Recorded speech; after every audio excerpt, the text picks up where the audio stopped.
Con preocupación observo cómo el actual gobierno ha manejado algunos de sus principales anuncios, dejando de lado lo que a mi juicio constituye un elemento clave, es decir, explicarle a las personas cuál es el sentido y alcance de cada una de las medidas o cómo éstas van a ejercer en la práctica.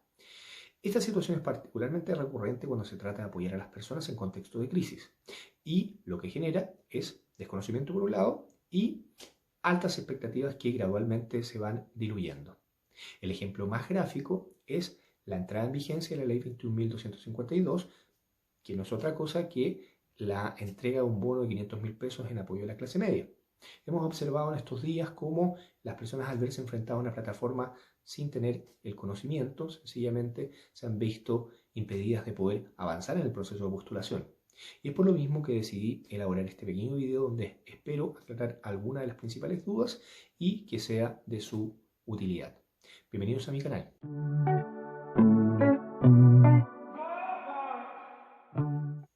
Desde su publicación en el Diario Oficial con fecha 1 de agosto y hasta el 31 del mismo mes, las personas pueden solicitar este aporte fiscal ingresando al Servicio de Impuestos Internos con su clave única.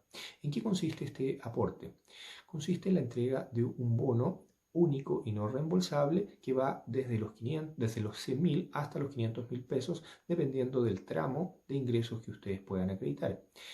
¿Qué personas pueden optar a este beneficio? A este beneficio pueden optar las personas que puedan acreditar un promedio de ingresos en el periodo 2019 que va desde los 400 hasta los 2 millones de pesos y que en el mes de julio hayan visto disminuidos sus ingresos en a lo menos un 30%. Del mismo modo, pueden acogerse a esta ley tanto los trabajadores dependientes como los trabajadores independientes. En el caso de los trabajadores dependientes, se pueden acoger a esta ley aquellos que hayan visto disminuidos sus ingresos por haber firmado algún tipo de pacto de reducción de jornada o reducción de remuneración, como aquellos casos de trabajadores que se encuentran acogidos a la Ley de Protección al Empleo o sencillamente quienes actualmente se encuentran cesantes.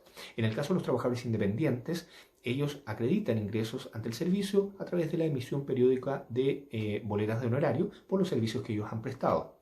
También se pueden acoger a esta ley los empresarios individuales, es decir, aquellos que pueden acreditar ingresos a través de la emisión de boletas o facturas y de la declaración de impuesto anual y mensual. Una vez que he determinado el promedio de ingreso mensual del periodo 2019, debo comparar este monto con el ingreso mensual del mes de julio, que en el caso de los trabajadores dependientes comprende las remuneraciones obtenidas en ese mes y en general los ingresos por concepto de seguro de cesantía. En el caso de los trabajadores independientes, va a corresponder al total de las boletas de honorario que hayan sido emitidas durante ese periodo. Y en el caso de los empresarios individuales, va a corresponder a la base imponible del PPM declarada durante ese periodo. En cualquiera de los tres casos, el resultado de esta comparación debe ser igual o superior al 30%. Ahora, ante la pregunta, ¿qué ingresos son considerados por el Servicio de Impuestos Internos para efectuar todos estos cálculos? La primera respuesta será, bueno, aquellos que hayan sido debidamente informados al Servicio de Impuestos Internos por mí o por mi empleador. Así, por ejemplo, si yo tengo un contrato de trabajo con una empresa y la empresa a mí me paga una asignación de movilización o de colación, estas asignaciones, al no ser consideradas como remuneraciones, no forman parte de la base imponible, es decir, no forman parte de aquel monto sobre el cual se efectúan los descuentos legales. Por lo tanto, independientemente de que estos montos ingresen a mi bolsillo, para el Servicio de Impuestos Internos, estos ingresos no son considerados como tales al momento de efectuar este cálculo. En el caso del cálculo del promedio del mes de julio, vamos a ver que la plataforma a mí me pide que yo sea capaz de determinar la base tributable. Para determinar la base tributable, yo tengo primero que identificar cuáles son los haberes imponibles y cuáles son los descuentos legales. En el siguiente módulo vamos a revisar un poquitito conceptos generales que van a permitir en definitiva que ustedes logren identificar y determinar finalmente este mecanismo de cálculo. Bueno, en primer lugar, el Código del Trabajo en el artículo 41 define lo que debemos entender por remuneración. Y en términos muy sencillos nos dice que una remuneración es aquello que yo recibo por por el trabajo que estoy realizando. Y esta remuneración no solamente se traduce en dinero, sino que también se traduce en especies que son avaluables en dinero. ¿Ya? El artículo 42 del Código del Trabajo nos indica cuáles son las remuneraciones o cuáles son los aspectos que debemos considerar como remuneraciones dentro de una estructura de sueldo. Así, por ejemplo, nos dice que el sueldo base es una remuneración, la gratificación es una remuneración, las horas extras son remuneraciones, la participación es una remuneración y en general las comisiones o bonificaciones que yo recibo mes a mes también son remuneraciones. ¿Por qué es relevante identificar cuáles son las remuneraciones? Porque el conjunto de las remuneraciones constituye una base imponible, es decir, constituye el monto sobre el cual yo debo efectuar los descuentos legales. En cuanto a los descuentos legales, lo primero que debemos decir es que estos son de carácter obligatorio, es decir, son ineludibles. Entre estos descuentos está el pago de los impuestos. En efecto, nosotros pagamos por trabajar un impuesto de segunda categoría, las cotizaciones, es decir, el pago de la AFP, del ISAPRE, de FONASA, o en este caso del seguro de cesantía si es que corresponde, las cuotas sindicales. De la misma manera, en la medida que yo solicite a mi empleador, se puede descontar y ser considerado también como un descuento legal las cuotas de dividendos hipotecarios o de aquellas que están destinadas al ahorro para la vivienda, siempre que no excedan determinado límite del total de las remuneraciones, en este caso que no excedan el 30% de la remuneración total. Y en general, aquellos descuentos que son ordenados por resolución judicial, como pudiese ser, por ejemplo, el caso de una pensión alimenticia. Bueno, y con esto llegamos a lo medular del asunto, que es aquello que nos va a permitir llenar adecuadamente nuestro formulario de solicitud del bono de apoyo a la clase media. Para determinar la base tributable, lo que tengo que hacer es sumar el conjunto de haberes imponibles, es decir, el conjunto de remuneraciones que yo haya percibido en ese mes, y a ese resultado le tengo que restar el total de descuentos legales. Yo le resto el total de descuentos legales y en primera instancia, dependiendo del monto, voy a pagar determinado impuesto o no.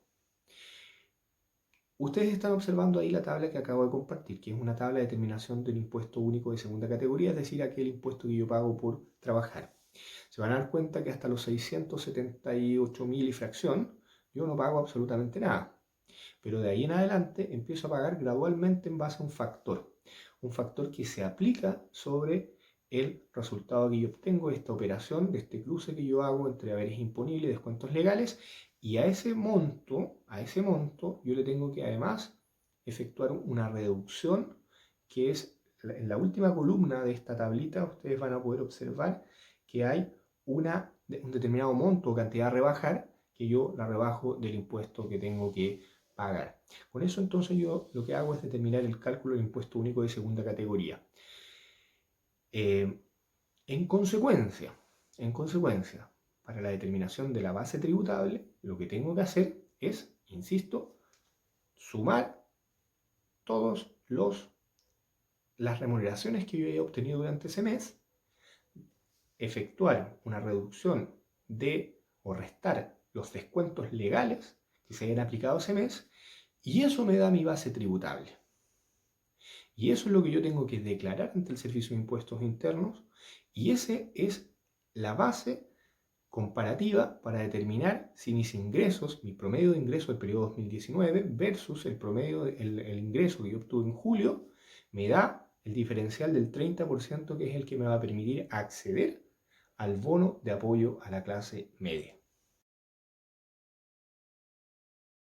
Bien, en cuanto al tramo de aporte al que puedo acceder en concreto, ustedes podrán observar a continuación en esta tabla cuáles son los promedios mensuales de ingresos, y en base a ese promedio mensual de ingresos, cuáles son los tramos a los que yo puedo ir accediendo y que van desde los 100.000 pesos hasta los 500.000 pesos. Así, por ejemplo, si yo me ubico en un promedio mensual de ingresos de 1.800.000 pesos, el bono que yo voy a poder obtener es de 100.000 pesos. Y por otro lado, si yo me ubico en el tramo promedio de los 700.000 pesos, entonces voy a poder obtener el bono en su totalidad. Bueno amigos, con esto estamos poniendo fin a este video.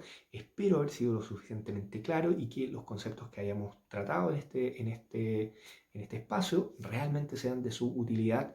Sé que es un tema complejo, sé que es un tema que da para varias sesiones a lo mejor, y de verdad, un tirón de oreja al gobierno, preocúpese por formar, por enseñar, por educar antes de implementar este tipo de estrategias, porque la verdad es que eh, tal como está diseñado este mecanismo de apoyo, en realidad es bastante excluyente, es bastante poco amigable, poco amistoso, es bastante difícil en realidad que la gente realmente utilice esta plataforma de la manera en la que ha sido concebida, como un apoyo real.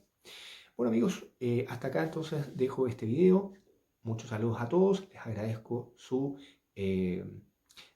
tiempo y les pido eso sí que me den un like y que se suscriban para futuras ediciones de video. De esa manera también pueden contribuir a este pequeño espacio de apoyo, de aporte a los trabajadores y a todas las personas en general. Que estén muy bien.